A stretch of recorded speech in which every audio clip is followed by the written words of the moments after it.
आप सभी का इस ऑनलाइन प्लेटफॉर्म पर हार्दिक स्वागत एवं अभिनंदन। और मित्रों, आशा और उम्मीद करता हूं कि आप अच्छे होंगे। और विद्यार्थियों, अपन बात करेंगे अपनी जिस श्रृंखला के बारे में बात कर रहे थे, आज उसी श्रृंखला को आगे बढ़ाएंगे और अपन बात करेंगे अध्याय नंबर 3, जो मानव विकास चैप्टर का नाम है। उस चैप्टर से संबंधित अपना ये समझेंगे विद्यार्थियों कि इस चैप्टर में से किस प्रकार का प्रश्न आएगा और कितने अंक का प्रश्न आएगा, उसके बारे में चर्चा करेंगे विद्यार्थियों। और जब मैं मानव विकास चैप्टर के बारे में बात करता हूँ विद्यार्थियों, तो इस चैप्टर में से आपका एक प्रश्न आएगा और जो प्रश्न होगा विद्यार्थियों, वो आपका प्रश्न होगा वस्तुनिष्ठ प्रकार का प्रश्न। और हम ये भी जानते हैं कि जो वस्तुनिष्ठ प्रकार के प्रश्न होते हैं विद्यार्थियों, वो प्रश्न एक अंक के होते हैं। तो अपन बात करेंगे आज कि मानव विकास वाला जो अध्याय है, इनमें से जो एक वस्तुनिष्ठ प्रकार का प्रश्न आएगा, वो प्रश्न अपनी बोर्ड परीक्षा में किस प्रकार का आएगा, उस प्रश्न के बारे में अपने विद्यार्थियों में चर्चा करेंगे। और विद्यार्थियों, आशा और उम्मीद करता हूं कि आपने इस श्रृंखला को अपने शुरू से किया था, उस समय के बाद कुछ वीडियो को अपने अपलोड किया है। उन वीडियो को यानी जो कुछ कंटेंट हम लोगों ने इस वीडियो मतलब कंटेंट को अपन ने अपलोड किया है इस प्लेटफॉर्म पर, और आपने उन कंटेंट को देखा होगा। और विद्यार्थियों, ये प्रश्न है, ये परीक्षा की दृष्टि से बहुत महत्वपूर्ण प्रश्न है विद्यार्थियों। बड़ी सोच समझ करके इन प्रश्नों का समावेश है वो किया जाता है विद्यार्थियों। और ये प्रश्न आपको 99% बोर्ड परीक्षा में मिलने की पूर्ण रूप से संभावना है। और विद्यार्थियों, आप इस प्रश्नों पर विश्वास कीजिए विद्यार्थियों। और अपन भी जानते हैं विद्यार्थियों कि विश्वास एक ऐसी चीज है या एक इस प्रकार की जो वस्तु या चीज अपन कह सकते हैं, जो अपन अगर उस पर पूर्ण रूप से अगर अपन किसी भी विश्वास करते हैं, तो जो उजड़ी हुई बस्ती होती है विद्यार्थियों, उस उजड़ी हुई बस्ती में भी जान है वो आ जाती है। तो इस प्रकार से आप इन प्रश्नों पे विद्यार्थियों विश्वास कीजिए। और आप आज अपन जो बात करेंगे विद्यार्थियों, मानव विकास वाला जो चैप्टर है, उनमें से किस प्रकार का प्रश्न आएगा, उन प्रश्न के बारे में चर्चा करेंगे। और वो प्रश्न कौन कौन से होंगे जो परीक्षा में आपको देखने को मिल सकते हैं विद्यार्थियों। तो देखिए, पहले प्रश्न से अपन शुरुआत करते हैं। पहला प्रश्न किस प्रकार का है विद्यार्थियों। जब मैं पहले प्रश्न की बात करता हूँ विद्यार्थियों, तो पहला प्रश्न है कि 1974 में प्रकाशित, यानी 1974 में एक पुस्तक का प्रकाशित हुई थी विद्यार्थियों 1974 के अंदर। उसका नाम है small is beautiful. Small is beautiful, यानी ये जो पुस्तक लिखी गई थी स्मॉल इज ब्यूटीफुल, ये किसके, इस पुस्तक के लेखक कौन है, उस लेखक का विद्यार्थियों आपको नाम बताना है। यानी 1974 के अंदर ये जो बुक लिखी गई स्मॉल इज ब्यूटीफुल, यानी इस पुस्तक को लिखने वाला व्यक्ति कौन है या उस लेखक का नाम में वो आपसे परीक्षा में पूछा जाएगा विद्यार्थियों। यानी इसमें अ, ब, स और इस प्रकार से 4 ऑप्शन आएंगे, उनमें से जो एक सही ऑप्शन है उसको आपको चयन करना है विद्यार्थियों। अगला प्रश्न है कि भारत में सबसे अधिक स्त्री साक्षरता दर वाला राज्य कौन सा है। यानी अगला प्रश्न आपसे ये पूछा गया विद्यार्थियों कि भारत में ऐसा कौन सा राज्य है जिसकी स्त्री साक्षरता दर है वो क्या है विद्यार्थियों, सर्वाधिक, उस राज्य का नाम है वो आपको आना चाहिए विद्यार्थियों। यानी आने का मतलब है कि यहाँ पर 4 ऑप्शन मिलेंगे आपको। ये जो प्रश्न है वस्तुनिष्ठ प्रकार का प्रश्न है सारे विद्यार्थियों। मैंने यहाँ ऑप्शन नहीं दिए, पर आपको जो परीक्षा में इस प्रश्न आएंगे वो प्रश्नों में 4 ऑप्शन आपको दिए हुए मिलेंगे विद्यार्थियों।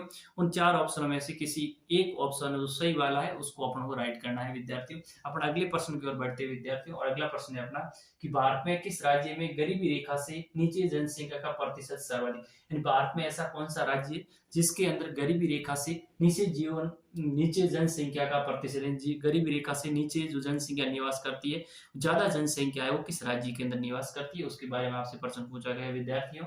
और अगला प्रश्न है केरल का मानव विकास सूचकांक सर्वाधिक होने का क्या कारण।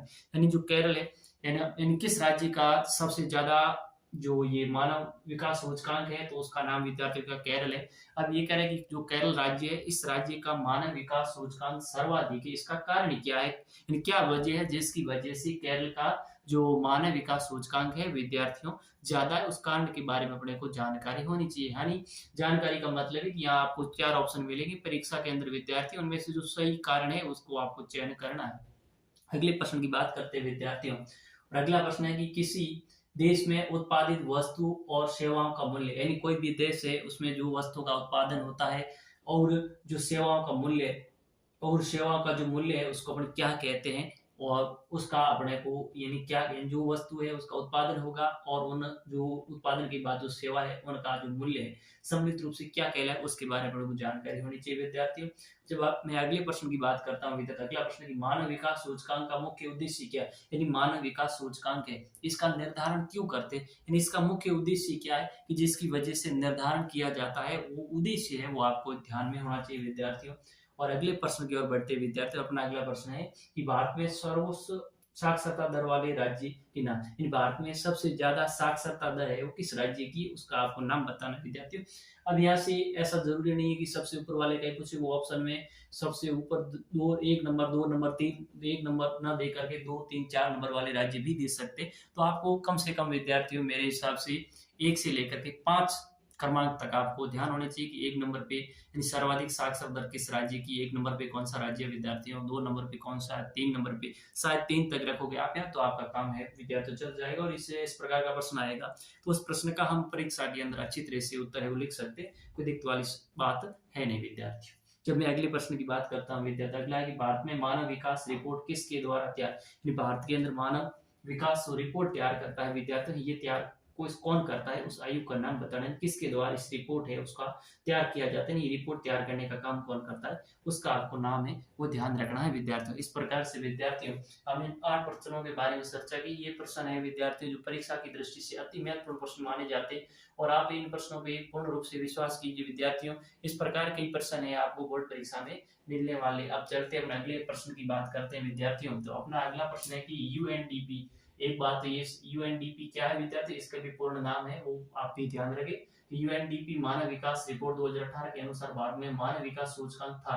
यानी ये कह रहा है कि यूएनडीपी के द्वारा मानव विकास रिपोर्ट 2018 की आई थी, उसके अनुसार भारत का जो मानव विकास सूचकांक था वो कितना था, उस सूचकांक के बारे में बात है वो की गई है विद्यार्थियों। अगला प्रश्न है 2018 की मानव विकास रिपोर्ट में भारत का क्रम, यानी 2018 की जो मानव विकास रिपोर्ट आई थी विद्यार्थियों, उस रिपोर्ट के अंदर भारत किस क्रम पे था। यानी जैसे 1 नंबर, 2 नंबर ऐसी गणना होती, कुल 189 देश भाग लेते, उनमें से भारत है वो कितने नंबर पे था, उस नंबर का आपको क्रम का ध्यान रखना है विद्यार्थियों। अगला है कि भारत में किस राज्य में 0 से 6 आयु वर्ग में निम्नतम लिंगानुपात मिलता है। भारत में ऐसा कौन सा राज्य जिस राज्य की जब जो अपन 0 से 6 वर्ष की जो गणना करते उस गणना में निम्नतम लिंगानुपात मिलता है, वो राज्य कौन सा है, किस राज्य का सबसे कम लिंगानुपात है। इसके साथ में विद्यार्थी ये भी प्रश्न ऐड कर लीजिए कि 0 से 6 आयु वर्ग वाली जो जनसंख्या है उसमें जनसंख्या के अंदर लिंगानुपात के हिसाब से सर्वाधिक किस राज्य का, वो भी ध्यान दीजिए। सबसे कम वाले का पूछा है और ज्यादा वाले का भी आ सकता है विद्यार्थी, तो उसका भी आप थोड़ा सा ध्यान रखिए।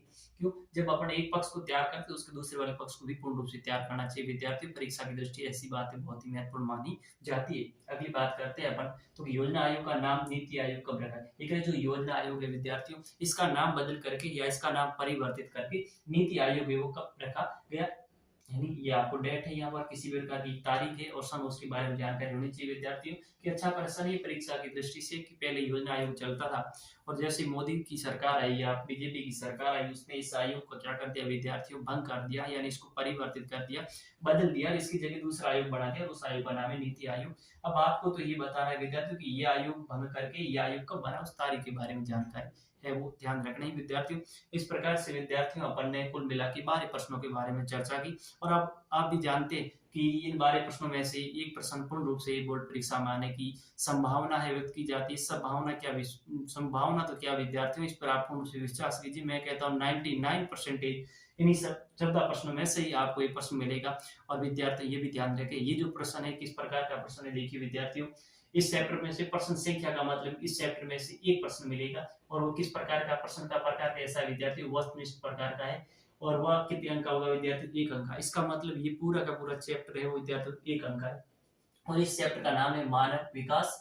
ठीक है विद्यार्थियों, इस प्रकार से अब ये बात करते हैं, ये प्रश्न है आपको बोर्ड परीक्षा के अंदर जो वस्तुनिष्ठ प्रश्न होते हैं विद्यार्थी, उन वस्तुनिष्ठ प्रकार में जो 1 नंबर, 2 नंबर, 3 नंबर इस प्रकार के करके जो 8 नंबर प्रश्न होगा विद्यार्थियों, वह बोर्ड परीक्षा का जो पेपर है उस पेपर में 8 वस्तुनिष्ठ प्रकार के अंदर अपन भाग करेंगे, उसमें जो 8वां प्रश्न मिलेगा विद्यार्थियों, वो आपको इन 12 प्रश्नों में से मिलने वाला है। देखो बोर्ड पेपर में वस्तुनिष्ठ प्रश्न संख्या 8 है, उसमें से मिलेगा। यानी कहने का मतलब है कि आपका जो बोर्ड पेपर का पैटर्न, बोर्ड पैटर्न हिसाब से अब 2023 बोर्ड परीक्षा होने जा रही है, उस बोर्ड परीक्षा के अंदर वस्तुनिष्ठ प्रकार के जो प्रश्न है उसके भी खंड होते हैं विद्यार्थी, उसमें जो 8वां वस्तुनिष्ठ प्रकार का प्रश्न है वो प्रश्न आपको इन 12 प्रश्नों में से ही मिलने वाला है विद्यार्थियों। इसलिए इन प्रश्नों को अच्छी तरह से ध्यान रखिए और याद करिए विद्यार्थियों, ताकि याद करेंगे तो अपने अच्छे मार्क आए, अच्छे नंबर आ सकते हैं विद्यार्थियों। तो इसलिए आप इन प्रश्नों को अच्छी तरह से तैयार कीजिए विद्यार्थियों, और अगले वाले चैप्टर की बात अपना अगले वाली क्लास